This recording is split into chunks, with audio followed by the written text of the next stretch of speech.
आज काकटपुर बासिनी माँ मंगलांकर चैत्र पर्वर द्वितीय मंगलवार एपाई आपण मैंने सीधा सड़क चित्र आम देखु माँ मंगला मंदिर परिसर देखुए कौभली भाव में श्रद्धालु माने लंबा लाइन करी माँ मंगला दर्शन करने जाउछंती। मंदिर प्रशासन पक्षर समस्त व्यवस्था ब्यारिकेड माध्यम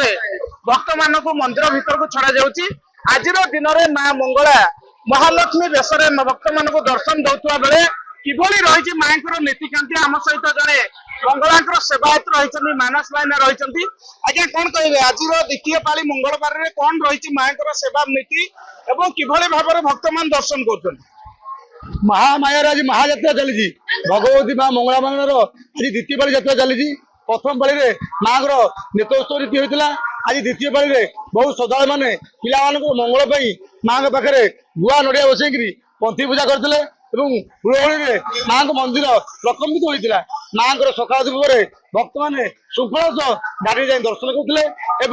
माँ द्विपर माँ बेड़े घंटपटा नीति व्यवस्था रही घंटपटा गालासी मैंने माँ सम्मुखें नृत्य परिवेश करते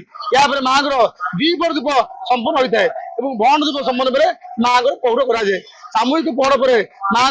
पुनर मंदिर खोली थाए मंदिर पर माँ को संध्याआलती कराए संध्याआलती पर माँ रात 9टा पर माँ को पुनर्बार स्नान कर माँ बेश अनुष्ठित हुए बेश संपन्न पर माँ राति दीप अनुष्ठित होता है या बड़ सिंह माँ पौड़ कर निश्चित भाव में आज दिन जो नीतिकांति रही आज भाईना कहते आम सहित किसी श्रद्धालु रही जो मैंने माँ को दर्शन कर आज फेरुंट मैडम कौन आसछंती भुवनेश्वर तो आसुच कौन कहे आज द्वितीय पाली में माँ मंगला पाखक आसछंती माँ पर्व चली आज व्रत रखिंट किभली भाव में दर्शन कले आज व्रतर कौन महत्व रही है माँ मंगला तो सब रोचे महिमा जमीती कि जेकोन जिन मंगला को प्रथम ही डका हुए तो दर्शन भी बहुत भल भल लगे कौन केमती व्रत रखी था केमती पालन होनी कि ठाकुर दर्शन कर भल निश्चित भाव में दूर दूरांतर श्रद्धालु मैंने आसछंती किभली भाव में दर्शन कले आज जन श्रद्धालु माँ अच्छा कौन कहे आज किभली भाव में आपण माँ बहुत बढ़िया दर्शन है बहुत शांति श्रृंखला भी रखा अच्छी बहुत बढ़िया अच्छा माँ आज किभली भाव में दर्शन कले माँ किभली दर्शन दौरान माँ आज बहुत प्रसन्न अच्छा समस्त मंगल कामना कर समस्त बहुत बढ़िया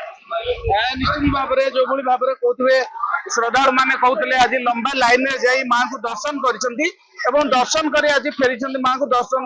फेरवा पर आपण सीधा सड़क चित्र देखुए जो भाव में भक्त मान सुव्यवस्था पुलिस प्रशासन सहायता ब्यारिकेड जेहेतु हजार हजार संख्यार दर्शक भक्त मैंने आज एकाठी होती माँ को पाखक आसुँच माँ दर्शन करने माँ मंगला जो भक्त मान रही राज्य बाहर केतक भक्त आसुवा आम देखा पाइलु आपण मैंने सीधा सड़क चित्र देखुं लंबा लाइन में किभली भाव में भक्त मैंने मंदिर भीतर को जाउछंती एवं माँ को दर्शन कर फेरुछंती। जो माँ मंगला यही पर्व आरंभ होता है यही पर्व महिला भक्त मैंने विशेष भाव में पंथी पूजा करथांती गाँ दांडे तेणु आज जितेबाला मंगला मंदिर को भक्त मैंने आसी मंगला मंदिर सीधा सड़क माँ को दर्शन सारी माँ को आराधना करने पर गाँ को जीवे गाँव में रही जो पंथई पूजा रही है पंथई पूजा करी माँ को गोटे स्वतंत्र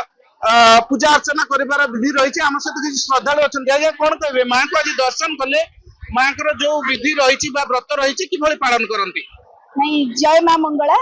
आम प्रत्येक वर्ष ये चैत्र मास मंगलवार दिन जमी हो माँ को दर्शन करने को आसू कटक आम आसीचु आई मन नहीं आसीचु जे सी होती जगन्नाथ मुह बोला भौणी आेतु जगन्नाथ भी माँ जाती देखा करने को आई स्वप्नादेश हेले जगन्नाथ दारू ब्रह्म खोजा हुए ये हूँ चलती प्रतिमा आपको देखा आम मन भर सब उद्वेग रही केमी जीव टे माँ सुंदर मुहटा को देखीदेबू दर्शन कर आसबू आमती ठाकुराणीकर आम मानु व्रत टे पूजा करूँ माँ पाखे भोग कर आज्ञा आज्ञा बहुत सुंदर भाव भितर प्रशासन आउ पुलिस मैडम भी भलरे लोक दर्शन कर छाड़ू श्रद्धालु मैंने कहते आज्ञा कौन कहे कौन विश्वास रही माँ पाखे जहाँ मानसिक कले माँ पूरण करती गोटे विश्वास रही है एमती किसी अनुभूति अच्छे आपंकर हाँ मोर अनुभूति सेमती नहीं किंतु मु जोटा भी आसिक ये मागिकी माँ को बहुत आशा मागिकी जाए से मनस्कामना पूर्ण करती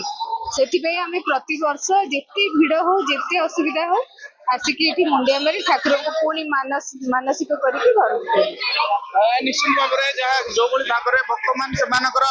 ପ୍ରତିକ୍ରିୟା ରଖୁଥିଲେ ମା ମଙ୍ଗଳାଙ୍କୁ ସେ ଦର୍ଶନ କରୁଛନ୍ତି ଏବଂ ଦର୍ଶନ କରିବା ପରେ ସେ ଆଜି ମଙ୍ଗଳାଙ୍କ ପାଖରୁ ଫେରୁଛନ୍ତି ଏବଂ ବ୍ରତ କରିଛନ୍ତି ତେଣୁ ତାଙ୍କର ବିଶ୍ୱାସ ରହିଛି ମା ମଙ୍ଗଳାଙ୍କ ପାଖରେ